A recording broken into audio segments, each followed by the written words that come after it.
నమస్తే, నా పేరు Shreya. Welcome to Kancharla TV Spain news.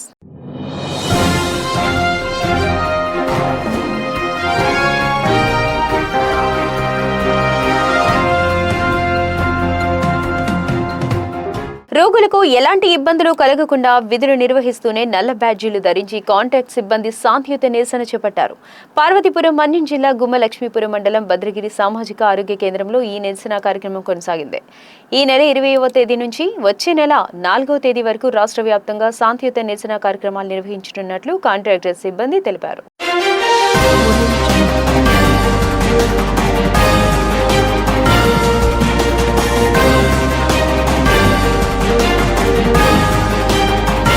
Kurupam మండలం మొండెంకల్లు గ్రామంలో ప్రభుత్వ విప్ కురుపాం ఎమ్మెల్యే తోయక జగదీశ్వరి ఆధ్వర్యంలో ఇంటింటికి తెలుగుదేశం కార్యక్రమాన్ని నిర్వహించారు. ఈ సందర్భంగా తొలుత గ్రామంలోని వారపు సంతను సందర్శించి ఎమ్మెల్యే వ్యాపారులను కలిసి ప్రభుత్వం అమలు చేస్తున్న సంక్షేమ పథకాలు అందుతున్నాయా లేదా అని అడిగి తెలుసుకున్నారు. ప్రభుత్వ సంక్షేమ కార్యక్రమాలను వారికి వివరించారు. అనంతరం గ్రామంలో ఇంటింటికి వెళ్లి ప్రజలను కలుసుకుని కూటమి ప్రభుత్వం అమలు చేస్తున్న సంక్షేమ అభివృద్ధి కార్యక్రమాలను వివరించారు. అర్హులైన ప్రతి ఒక్కరికి ప్రభుత్వ పథకాలు అందేలా చర్యలు తీసుకుంటామని తెలిపారు.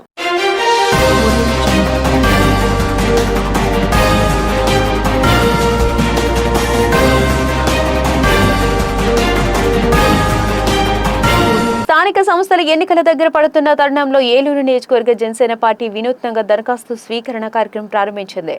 ఏలూరు మున్సిపల్ కార్పొరేషన్ పరిధిలో జనసేన పార్టీ కోసం పార్టీ ఆవిర్భావం నుంచి పనిచేసిన ప్రతి ఒక్క జనసేన కార్యకర్తలు నాయకులుగా ఎదగాలని సదుద్దేశంతో ఈ దరఖాస్తు స్వీకరణ కార్యక్రమాన్ని ప్రారంభించామని రెడ్డి అప్పలనాయుడు మీడియా సమావేశంలో వెల్లడించారు. జనసేన తరఫున ఆశావాహులు ఈ దరఖాస్తు స్వీకరణ కార్యక్రమాన్ని వినియోగించుకోవాలని తెలియజేశారు.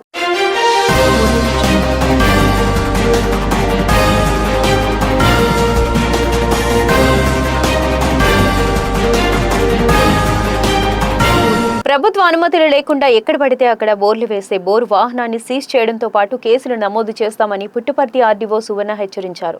శ్రీ సత్యసాయి జిల్లా పుట్టపర్తి నియోజకవర్గ వ్యాప్తంగా ఎల్నినో ప్రభావం వల్ల కొత్త బోర్లు వేయడాన్ని తగ్గించామని, బోర్లు వేయొద్దని పుట్టపర్తి ఆర్డీఓ సువర్ణ సూచించారు.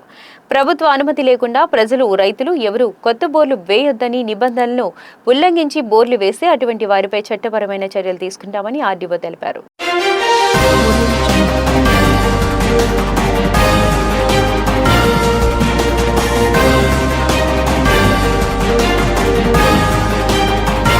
రాయపాటి ఓవర్సీస్ కన్సల్టెన్సీ ద్వారా విదేశాల్లో ఉన్న విద్య చదవటం కోసం 1300 మంది విద్యార్థులను పంపి వారిలో 611కి ఉద్యోగాలు కల్పించి అమృతరావుకి అభినందనలు తెలిపారు. చదువులు పూర్తి చేసుకుని స్థిరపడే విధంగా సర్వీస్ ఇస్తున్న రాయపాటి ఓవర్సీస్ కన్సల్టెన్సీ నిర్వాహకులకు, సిబ్బందికి అభినందనలు తెలుపుతున్నామని అన్నారు.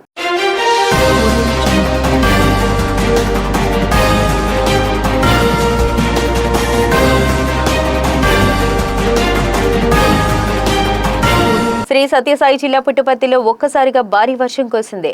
కొన్ని నెలలుగా వర్షం లేక తీవ్ర ఇబ్బందులు పడుతున్న ప్రజలకు ఒక్కసారిగా కురిసిన వర్షంతో ఆనందం పొందారు. ఎల్నినో ప్రభావంతో వర్షాలు లేక ప్రజలు తీవ్ర ఇబ్బందులు పడ్డారు. ఒక్కసారిగా ఆకాశంలో మార్పు వచ్చి మేఘాలు చల్లబడి భారీ వర్షం కురవడంతో ప్రజలు చల్లదనంతో ఉపశమనం పొందారు. వర్షానికి పుట్టపర్తి పట్టణం తడిసి ముద్దైంది.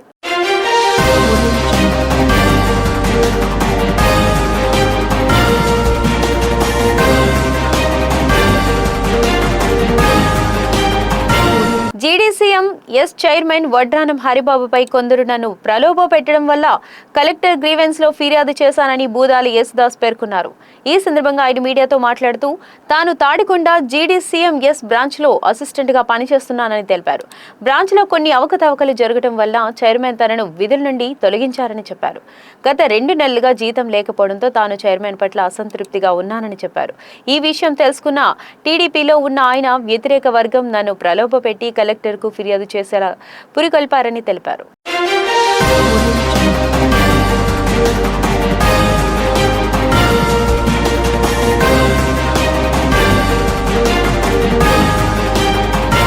మన్యం జిల్లా కోమరాడ మండలం రెబ్బ వనదార గ్రామాల మధ్య అసంపూర్తి రహదారి గిరిజనులకు తీవ్ర ఇబ్బందులు కలిగిస్తోంది. వర్షాలతో రహదారి బురదమయంగా మారింది. 5 ఏళ్ల కుమారుడు యశ్వంత్ కు జ్వరం రావడంతో తండ్రి అతన్ని భుజాన మోసుకొని సుమారు 5 కిలోమీటర్లు నడిచాడు. అనంతరం కూనేరు వెళ్లి ఆసుపత్రిలో వైద్యం చేయించారు. ఇప్పటికైనా అధికారులు స్పందించి అసంతృప్తి రహదారి పనులు పూర్తి చేసి గిరిజనులకు రాకపోకలు కష్టాలు లేకుండా చూడాలని స్థానికులు కోరుతున్నారు.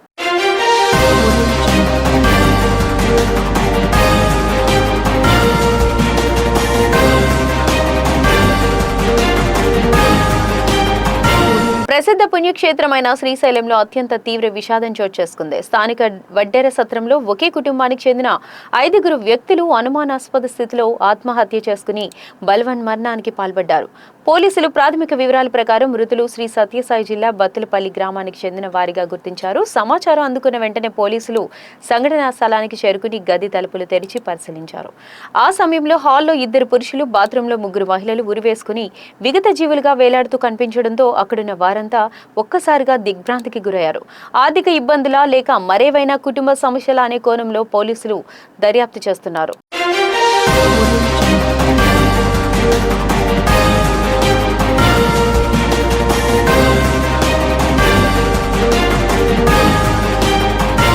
రైలు మార్గంలో అక్రమంగా గంజాయి తరలిస్తున్న 2 యువకులను చీరాల 1 టౌన్ పోలీసులు అరెస్ట్ చేసి వారి వద్ద నుంచి 11 కిలోల గంజాయిని స్వాధీనం చేసుకున్నారు.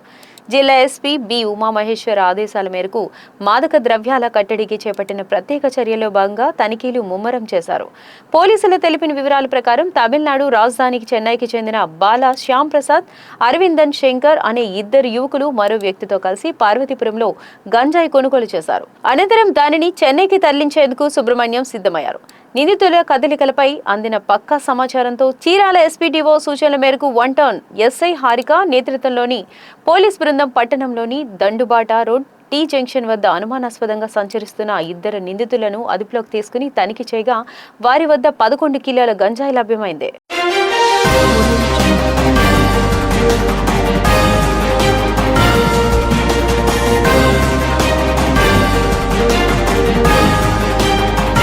ఇవి స్పీడ్ న్యూస్ అప్డేట్స్. మరిన్ని అప్డేట్స్ కోసం చూస్తూనే ఉండండి కంచెల టీవీ.